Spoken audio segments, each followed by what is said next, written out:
नमस्कार, लोकमंच न्यूज देख रहे हैं आप। मैं हूं आपके साथ सुरभि राजपूत। यूपी में होने वाले 2022 चुनाव में बीजेपी का चेहरा कौन होगा? क्या चुनाव के बाद योगी आदित्यनाथ ही मुख्यमंत्री होंगे? तमाम अटकलों पर अब केंद्रीय गृह मंत्री अमित शाह ने साफ कहा है कि अगर 2024 में नरेंद्र मोदी को पीएम बनाना है तो योगी आदित्यनाथ को सीएम बनाइए। इस ऐलान से अमित शाह ने मुख्यमंत्री चेहरे को लेकर पार्टी का रुख साफ कर दिया। अमित शाह ने कहा कि योगी ने 90% वादे को पूरा किया है। अपराध पर सख्ती का परिणाम सभी ने देखा। आज यूपी में बाहुबली ढूंढे नहीं मिल रहे हैं। अमित शाह ने बीजेपी की सारी उपलब्धियों को गिनाने के साथ ही केंद्र में 2024 में और उत्तर प्रदेश में 2022 का रोड मैप भी तय कर दिया है। शाह ने साफ तौर पर कहा है कि अगर केंद्र में 2024 में नरेंद्र मोदी को प्रधानमंत्री बनाना है तो 2022 में एक बार फिर से योगी आदित्यनाथ को मुख्यमंत्री बनाना होगा। नरेंद्र मोदी को एक बार फिर से मौका दीजिए। अमित शाह ने यह भी कहा कि हमने उत्तर प्रदेश में लोक संकल्प के सारे वादे पूरे किए, लेकिन अभी 5 साल का मौका और चाहिए ताकि उत्तर प्रदेश को सभी जगह पर देश में नंबर 1 पर लाया जाए। इसी पर आज हम चर्चा करने वाले हैं। हमारे साथ हमारे तमाम मेहमान जुड़ गए हैं। उनसे आपका परिचय कराते हैं। रईस अहमद, नेता सपा, जुड़े हैं। स्वागत है सर आपका लोकमंच में। राघवेंद्र उपाध्याय, ये है यूपी कांग्रेस कमेटी के नेता, आपका भी स्वागत है सर लोकमंच न्यूज में। और रविकांत तिवारी, भाजपा नेता व विदेश संचार विभाग के मंत्री भी। चर्चा की शुरुआत करेंगे और सबसे पहले मैं आऊंगी बीजेपी नेता के पास, यानी कि रविकांत तिवारी जी के पास। 2022 में चुनाव है। कल अखिलेश यादव ने जो लैपटॉप बांटा, आज गृह मंत्री का दौरा रहा और उस दौरे में उन्होंने एक बार फिर से साफ कर दिया है कि अगर 2022 का विधानसभा बीजेपी जीतती है तो एक बार फिर से योगी ही मुख्यमंत्री होंगे। आप इसे कैसे देखते हैं और इन सब बातों का मतलब समझाएं रविकांत जी। देखिए, पिछले 4.5 साल में हम लोगों ने विकास का ही कार्य किया है और भारतीय जनता पार्टी 350 से ज्यादा सीटें जीतकर फिर से सरकार बनाने जा रही है उत्तर प्रदेश में। और हम लोग विकास के काम से ही आगे बढ़ रहे हैं। विकास का काम ही जनता के बीच लेकर जाएंगे और भारतीय जनता पार्टी और उत्तर प्रदेश सरकार ने जो काम किया है केंद्र से और प्रदेश से, वही सब बातों की चर्चा हम जनता के बीच कर रहे हैं। विकास पर तो काम होगा सर, जाहिर सी बात है। जनता को लगेगा कि अगर आप लोगों ने काम किया है, बीजेपी ने काम किया है, तो एक बार फिर से तभी मौका दिया जाएगा। लेकिन खुद गृह मंत्री का प्रचार प्रसार करना और चुनाव से इतना पहले, ये समझ में नहीं आ रहा। देखिए, गृह मंत्री जी 2014 में भी चुनाव प्रचार कर चुके हैं उत्तर प्रदेश में। 2017 में भी उन्होंने चुनाव की कमान संभाली थी और दोबारा 2022 में सरकार बनाने के लिए वो जो है चुनाव प्रचार की। आज आपने देखा होगा कि हम ज्यादा से ज्यादा भारतीय जनता पार्टी के सदस्यों को बनाने का काम आज से शुरू कर रहे हैं। 2 से 3 करोड़ लोगों को हम उत्तर प्रदेश भाजपा से जोड़ेंगे हमको। तो ये ऐसा नहीं है कि किसी के डर से या ऐसे हो रहा है, ये हमारा प्लान है जो ज्यादा से ज्यादा लोगों को जोड़ना है आने वाले चुनाव के। 2 से 3 करोड़ लोगों को जोड़ा जाएगा भाजपा कार्यकर्ता के रूप में, आप ये कहना चाहते हैं? जी ठीक है, आप हमारे साथ बने रहिएगा। अब हम सीधा चलेंगे कांग्रेस नेता के पास, राघवेंद्र उपाध्याय के पास। राघवेंद्र जी, अभी बीजेपी नेता ने कहा है कि 90% काम को जो कहा गया, जो वादे किए गए उसे पूरा किया गया। ये बात खुद गृह मंत्री कह चुके हैं और बीजेपी नेता का भी यही कहना है कि काम के आधार पर हम एक बार फिर से आएंगे और चुनाव जीतेंगे। लगता है आपको ऐसा? देखिए, बीजेपी के जितने भी नेतागण है, चाहे शीर्ष नेतृत्व हो, चाहे प्रदेश नेतृत्व हो, चाहे लोकल नेतृत्व हो, उन्हें हमेशा झूठ बोलने की आदत है। ये सरासर झूठ बोलते हैं।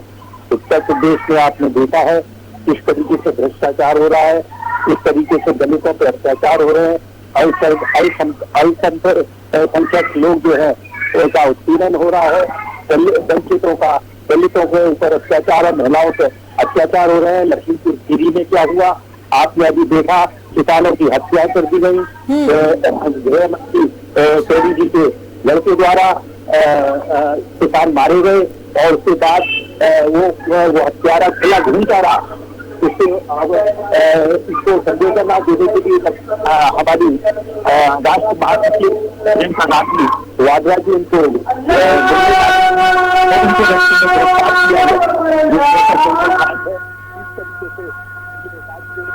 हमने विकास किया। आप लगातार देख रहे हैं इसके बाद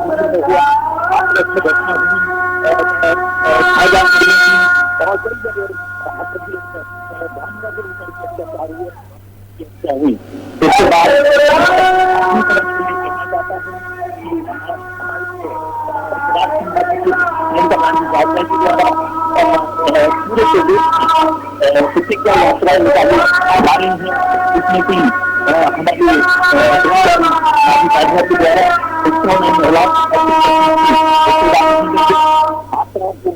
स्मार्टफोन जाएंगे, किसानों का पूरा 25 रुपये जो धन या 400 पाएगा जन्मा किसान सरकार कोरोना काल में आया है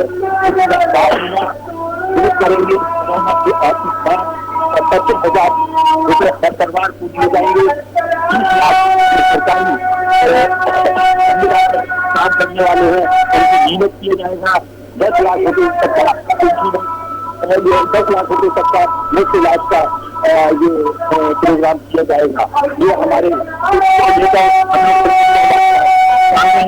मेरा पूर्ण विश्वास है कि इस बार देश के बाईस में जनता की भाजपा की समझ चुकी है। उनको दुनियाबाजी और जालबाजी राघवेंद्र जी आपके पीछे से बहुत ज्यादा शोर आ रहा है। राघवेंद्र जी आवाज साफ नहीं आ पा रही आपकी, आप क्या कहना चाह रहे हैं? आवाज क्लियर नहीं है। हमारे साथ बने रहिएगा। रईस अहमद जी के पास चलते हैं। आपके पीछे से शोर आ रहा है सर, आवाज नहीं आ पा रही आपकी। रईस अहमद जी के पास चलेंगे। रईस जी, कल आपके मुखिया ने लैपटॉप बांटा, 2017 में भी कुछ ऐसा ही देखने को मिला था। नतीजा क्या रहा वो तो खैर सबके सामने है कि एक बार लगता है फिर से लैपटॉप बांट कर चुनाव जीत सकते हैं। अहमद साहब, सवाल आपसे होगा। सबसे पहले हम आपको और आपके दर्शकों को धन्यवाद देना चाहते हैं, सबको नमस्कार करते हैं। जो है अभी जो आपने लैपटॉप बांटने की बात कही जो है, अब इनको भारतीय जनता पार्टी के लोगों को लगने लगा है कि फरवरी या जनवरी में चुनाव हो सकता है जो है, तो अब इनको लैपटॉप की याद आई है, अब इनको छात्रों की याद आई है। इससे पहले क्यों नहीं लैपटॉप बांटा गया? 5 सालों के अंदर 4.5 साल, 4.25 साल इनकी सरकार चलते हुए हो गया और उसके बाद भी लैपटॉप नहीं बांटा गया। जहां तक भारतीय जनता पार्टी के नेता अभी कह रहे थे कि हमने सारे वादे को पूरा किया, मैं उनको याद दिलाना चाहता हूं, अभी वो 2014 का जिक्र कर रहे थे कि 2014 में कहा गया था, इस देश के जो प्रधानमंत्री हैं उनके प्रचार प्रसार में माननीय प्रधानमंत्री जी ने संबोधन किया था और कहा था जनता को वो संबोधित करते हुए कि हमारे पास इतना काला धन है स्विट्जरलैंड में कि मैं वहां से काला धन लाके जो है और भारत के प्रत्येक परिवार के खाते में जो है, भारतीय नागरिक के प्रत्येक परिवार के खाते में 15-15 लाख रुपया डालूंगा। आज तक 15 रुपया नहीं आया किसी जो है परिवार के खाते में जो है। उन्होंने कहा था जो है, अपने घोषणा पत्र में कहा था, महंगाई के बलबूते पर वो चुनाव जीते थे। आज महंगाई का ये हालम है कि जनता तराह तराह कर रही है, जनता परेशान हो गई है महंगाई से। डीजल जो है आपका 97-98 रुपया पहुंच चुका है, पेट्रोल 110 रुपया पहुंच चुका है, कड़ुआ तेल 50 रुपए 55 रुपए लीटर जो बिक रहा था, आज उस कड़ुआ तेल का रेट जो है 220 रुपया जो है लीटर है जो है। सारी चीजें, सोयाबीन जैसी सब्जी जो है 180 रुपया जो है किलो हो गई है जो है। जो लाइसेंस आरटीओ ऑफिस में 250 रुपए में बनता था, आज उस जो है लाइसेंस की कीमत जो है 5500 रुपया फीस है जो है। कहा इन्होंने कौन सा वादा पूरा किया? महंगाई के उस पर आए थे, इन्होंने कहा था इनके मुखिया ने कि 2 करोड़ लोगों को हम प्रत्येक वर्ष नौजवानों को रोजगार देंगे। बताइए कहां 2 करोड़ लोगों को रोजगार मिला? कहां 10 करोड़ लोगों को रोजगार मिल गया? एक भी सिंगल रोजगार इस सरकार में बताइए आपकी रोजगार मिला हो इनको जो है। महंगाई से जनता त्रस्त है बिल्कुल से जो है, एक भी इनका वादा पूरा नहीं। इनके उत्तर प्रदेश के मुखिया ने कहा था कि हम सड़कों को गड्ढा मुक्त करेंगे, आज सड़कों को गड्ढा मुक्त नहीं किया जा रहा, बल्कि जो है सड़कें गड्ढे में पड़ी हुई है, बनी हुई है जो है। कौन सा वादा पूरा किया भारतीय जनता पार्टी के मुखिया ने? अब ये घबराए भी हैं। अभी जो आप कह रही थी कि देश के गृह मंत्री जी प्रचार प्रसार कर रहे हैं, इससे कोई गंभीर बात तो नहीं है, बिल्कुल सही है, क्योंकि इनको लग रहा है कि 2022 का उत्तर प्रदेश में चुनाव हम हार रहे हैं। इसलिए आज ही से गृह मंत्री जी और खुद स्वयं मुख्यमंत्री जी 3-3, 4-4 बार, 5-5 बार एक-एक जनपदों में जाके प्रचार प्रसार कर रहे हैं जो है। लेकिन आप लोगों ने भी तो लैपटॉप बांटने का काम किया, आप लोग कहाँ महंगाई पे बात कर रहे हैं? अगर महंगाई बढ़ी है तो महंगाई को लेकर वादा कहाँ किया आप लोगों ने? जी सुनिए, लैपटॉप हमारे पीरियड में इतनी महंगाई नहीं थी। 2017 का आप उठा के देखिए रिकॉर्ड जो है 2017 का, 2012 से 17 का रिकॉर्ड देखिए कि इस तरीके से महंगाई नहीं थी कि जो चीज मान लीजिए। महंगाई कम करने के लिए कौन सा वादा किया आप लोगों ने अभी तक? कितने? महंगाई कम करने के लिए बिल्कुल महंगाई हम कम करेंगे जब अगर हमारी सरकार उत्तर प्रदेश से, और निश्चित ही माननीय अखिलेश यादव जी के नेतृत्व में सरकार बनेगी। माननीय अखिलेश यादव जी उत्तर प्रदेश के मुख्यमंत्री बनेंगे। इन्होंने देखिए भारतीय जनता पार्टी के लोगों ने शिक्षा मित्रों को, सहायक अध्यापक से वो जो है 1,72,000 शिक्षा मित्रों को सहायक अध्यापक के पद से हटाकर आज तक उनका जो है मानदेय जो है निर्धारित नहीं। रोजगार तो सर आपके समय में भी कुछ ऐसा ही हाल था, फर्क तो ज्यादा नहीं है सर। आप लोग कितने युवाओं को रोजगार देते थे, या रोजगार के लिए आप क्या करते थे तब? रोजगार के लिए हम तो तमाम जो है योजनाएं चलाते थे। जिनको रोजगार नहीं दे पाते थे उनको बेरोजगारी भत्ता देते थे। इस सरकार में तो एक समाजवादी पेंशन, जब उत्तर प्रदेश में मायावती जी की गवर्नमेंट थी तब हम जो है महामाया पेंशन मिला करती थी जो है। जब मायावती जी की सरकार नहीं रही, समाजवादी पार्टी की सरकार आई, 500 रुपए हम समाजवादी पेंशन के रूप में दिया करते थे। लेकिन जब उत्तर प्रदेश में भारतीय जनता पार्टी की सरकार आई तो उस पेंशन को उन्होंने खत्म कर दिया जो है। उस पेंशन को खत्म कर दिया। उसके बाद इनको भी चाहिए था, दीनदयाल उपाध्याय जी के नाम पेंशन दे दिया होता, डॉक्टर श्यामा प्रसाद मुखर्जी के नाम पेंशन दे दिया होता, अटल जी के नाम पेंशन दे दिया होता। इन्होंने बंद कर दिया। हम तो बेरोजगारी भत्ता दे रहे थे, कहाँ इन्होंने बेरोजगारी भत्ता दिया? बेरोजगारी भत्ता इन्होंने बंद कर दिया। रोजगार के लिए क्या करेंगे सर?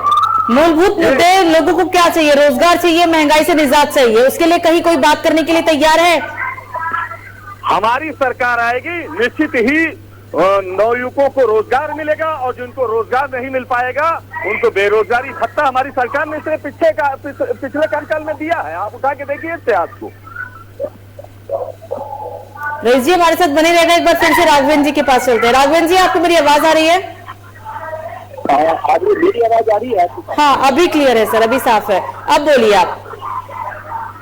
मैं ये बताना चाह रहा था कि भाजपा के जो नेता है, इन्होंने जो कहा है कि साहब हम विकास से लड़ेंगे, और इन्होंने विकास क्या किया है पूरे प्रदेश में? ये बताएं, पूरे प्रदेश में विकास हुआ है या भ्रष्टाचार हुआ है?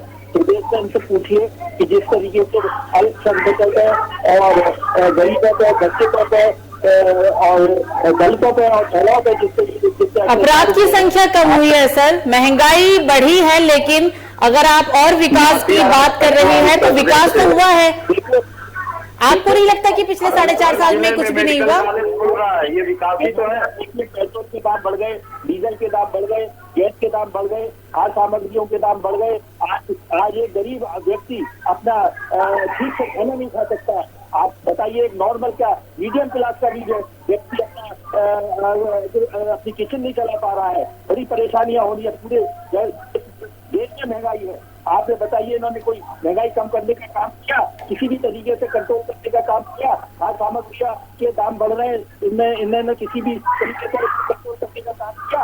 इसमें हम जो प्रतिज्ञा यात्रा निकाल रहे हैं कि हमारी सरकार आई 2022 में, तो हम उससे पहले जो टिकटों का बंटवारा होगा उसमें महिलाओं को 40% हम टिकट देंगे, किसानों का पूरा कर्जा माफ होगा, छात्राओं को स्मार्टफोन व स्कूटी दी जाएगी, 20 लाख सरकारी जो रोजगार है, जो संबद्ध कर्मी है उनको हम नियमित करेंगे, 10 लाख तक का मुफ्त इलाज करेंगे, और महंगाई को पहले आते ही आते कम करेंगे। कैसे कम करेंगे सर महंगाई? आप महंगाई बोल रहे हैं, कम करेंगे, कैसे कम होगा महंगाई? अचानक से आते ही क्या करेंगे? डीजल पेट्रोल के दाम आधे कर देंगे, कैसे कम होगा?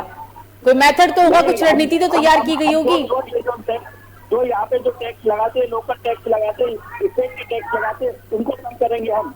ये इसमें तो काम कर सकते हैं कि अपने स्टेट के टैक्सों को कम किया जा सकता है, जिससे कि तो जहाँ पर आप लोगों की सरकार है वहाँ का क्या हाल है? सेंट्रल से होते हैं। सेंट्रल में तो चलिए बीजेपी है, स्टेट वाइज में ही बात कर लीजिए, आप राज्यों के आधार पे बात कर लीजिए। जहाँ पर आप लोगों की सरकार है वहाँ पर डीजल पेट्रोल के दाम क्या है? हाँ नहीं ठीक है, तो वहाँ पे हम लोगों ने कंपेरेटिव टैक्स कम है वहाँ पे हमारे, ऐसा नहीं है। और स्टेटों में के हिसाब से हमारे वहाँ पे टैक्स कम है। 19-20 का ही फर्क है सर उपाध्याय साहब, 19-20 का ही फर्क है। जहाँ पर आप लोगों की सरकार है वहाँ पर भी वही फर्क है, जो और राज्यों में है सर वहाँ पर भी वही दाम है। ठीक है राघवेंद्र जी, बनी रहेगा। ये बहुत सारे सवाल आप कर चुके हैं और सभी सवालों का जवाब मैं तो नहीं, बीजेपी नेता ही देंगे।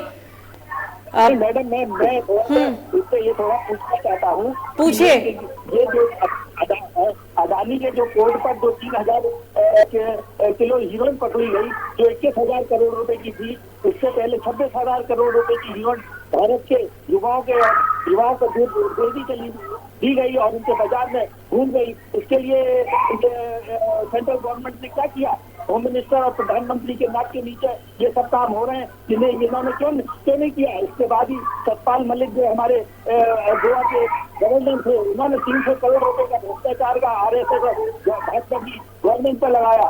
उन्होंने नरेंद्र मोदी जी ने क्यों नहीं इस्तीफा लिया चीफ मिनिस्टर का, और उसको पनिशमेंट क्यों नहीं किया? इंक्वायरी क्यों नहीं फेंक ली? मेरा जवाब इनसे पूछना चाहता हूँ। 70 साल में की जितनी भी संपत्तियां हम लोगों ने बनाई, इन्होंने बेच डाली उनको। कश्मीर में पूर्ण दर्जा क्यों नहीं दिया गया? चीन की अपनी जमीन वापस क्यों नहीं ली गई? 45 अगस्त के मामले में इन्होंने जो स्कूल के उसके बारे में इन्होंने पूरा बात को छुपाया। इजराइल को राघवेंद्र जी, कुछ अच्छे काम भी हुए हैं बीजेपी में।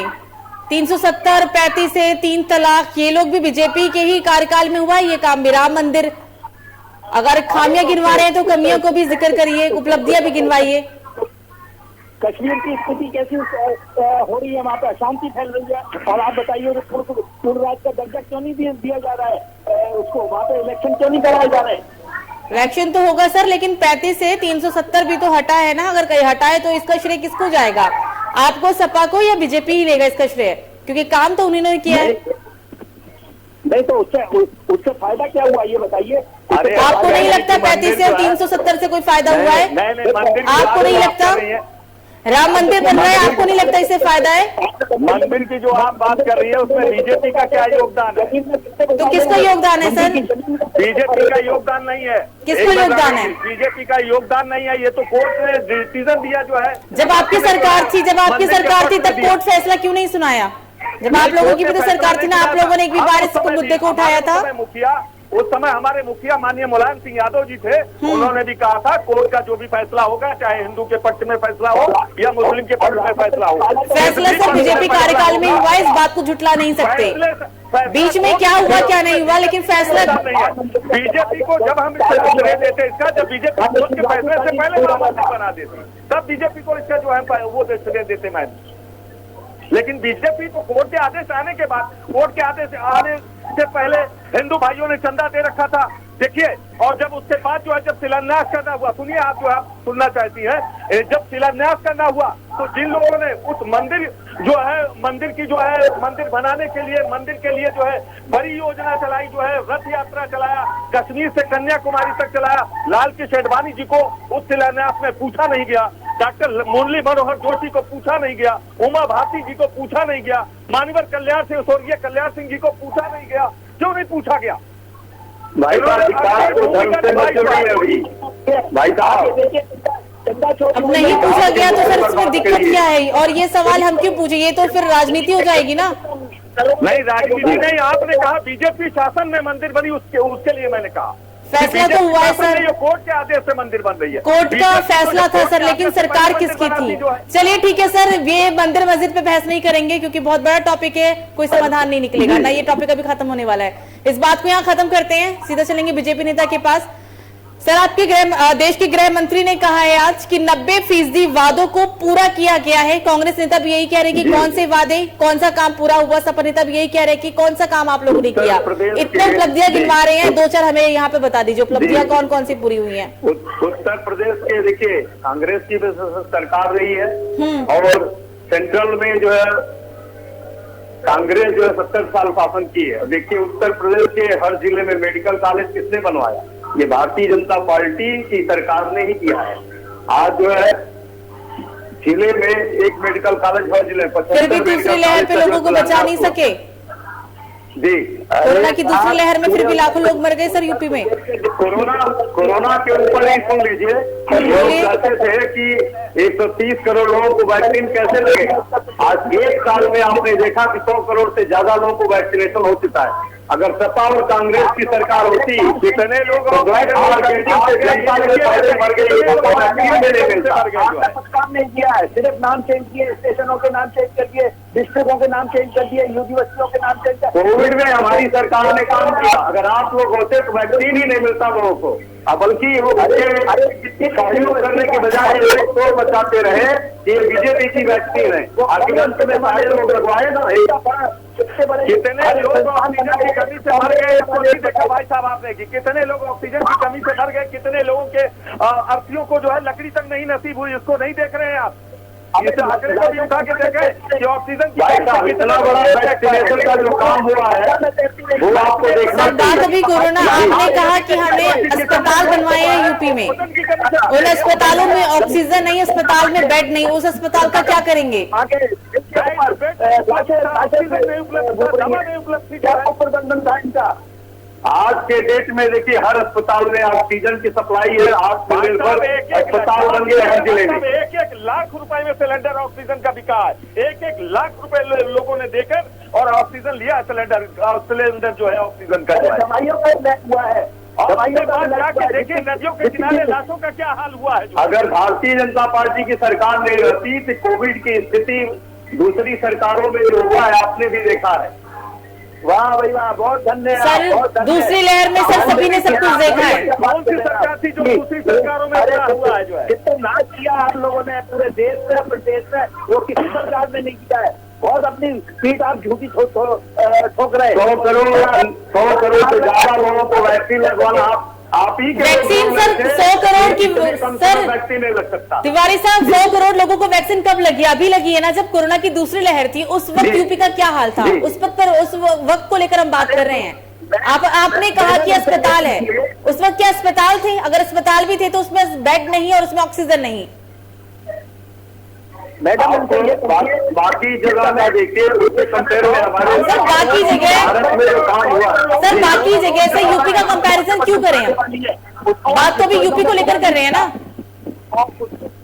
यूपी में देखिए स्टार्टिंग में थोड़ी बहुत समस्या थी, लेकिन बाद में आत्मनिर्भर हर जगह ऑक्सीजन की जो है मैन्युफैक्चरिंग स्टार्ट की गई और हर अस्पताल बाद में सर जो होना था वो हो गया, उसके बाद में सारी तैयारी हुई है। चलिए अच्छी बात है। अगर आपने कहा कि हमने अस्पताल बनवाया है, अब ऑक्सीजन भी है, बेड भी है, तो अच्छी बात है। अगर कोरोना की तीसरी लहर आती भी है तो उसमें अच्छी स्थिति होगी, पर क्या जो बातें कर रहे हैं वो कितनी सच निकलेगी वो तो खैर समय ही बताएगा। आगे बोलिए आप। अरे करोड़ों रुपए की बिलिंग की गई है, ये परचेज जो की गई है, मशीनें परचेज की गई हैं जो हॉस्पिटल में, उसमें करोड़ों रुपए का घोटाला किया गया है। जब हमारी सरकार ही इनके घोटालों को खोलेगी तो आप लोग तो यही करेंगे सर, किसने क्या किया किसने क्या किया, कुछ साल तक तो यही करते रह जाएंगे, बदला लेंगे, है ना? नहीं बदला क्यों लेंगे? पहले ही आपके मुखिया बोल चुके हैं कि हम तो बदला लेंगे, पहले आएंगे, पहले कार्यकर्ता देखेंगे, बीजेपी के कार्यकर्ता ने किसने क्या किया तो उसको जेल में ठूसेंगे। जेल में ठूसेंगे उनको बताना चाहिए ना, उनकी जगह बदले वाली सरकार आएगी क्या सर इस बार? कई लोगों को ये ना लग जाए इस बार सपा को वोट देकर कि हमने बदले वाली सरकार को वोट दिया है। इसके पहले इन्हीं की सरकार समाजवादी के कितने हॉस्पिटल बनाए उन्होंने, कितना आत्मनिर्भर जो है जिले को बनाया। सुनिए ऐसी बीमारी सुनिए बात जी, सुनिए समाजवादी पार्टी की बात कर रहे हैं। मैं बताना चाहता हूँ आपको कि जब से आपकी सरकार आई है, इससे पहले एटीएम का ट्रांजैक्शन फ्री होता था, चाहे जितनी बार एटीएम से पैसा निकालो। आपकी सरकार आई तो पता लगे कि ट्रांजैक्शन जैसे 4 ट्रांजैक्शन हुआ 350 रुपया देना पड़ रहा है, चाहे वो गरीब आदमी हो चाहे अमीर आदमी हो, या बैंकों में जाके लाइन लगाए। सिलेंडर कर रहे 400 रुपए से आपने 900 रुपया पहुंचा दिया। उसके बाद आप कह रहे हैं कि हम जो है हमारी सरकार ने सारे वादे पूरे कर दिए, एक भी वादा बताइए। बल्कि जो भी देश में है वो बिकने पे है जो है। आप कभी देखिए एयरलाइंस बिक रही है, कभी पता लगे बिक रहा है, कभी जो है आपके सरकार की जनधन योजना, आयुष्मान भारत, 10 रुपए सिर्फ 10 रुपए टिकट था प्लेटफॉर्म का। आपकी सरकार में 50 रुपए का टिकट हुआ। आपकी सरकार रविकांत तिवारी जी, रविकांत जी एक सवाल आपसे बार बार अरविंद जी का है कि अडानी अंबानी को फायदा पहुंचा रहे हैं, उनके कहने पे काम करते हैं, सिर्फ उन्हीं को फायदा पहुंचाया गया, ऐसा भी है क्या सर? इस सवाल का भी जवाब दीजिए।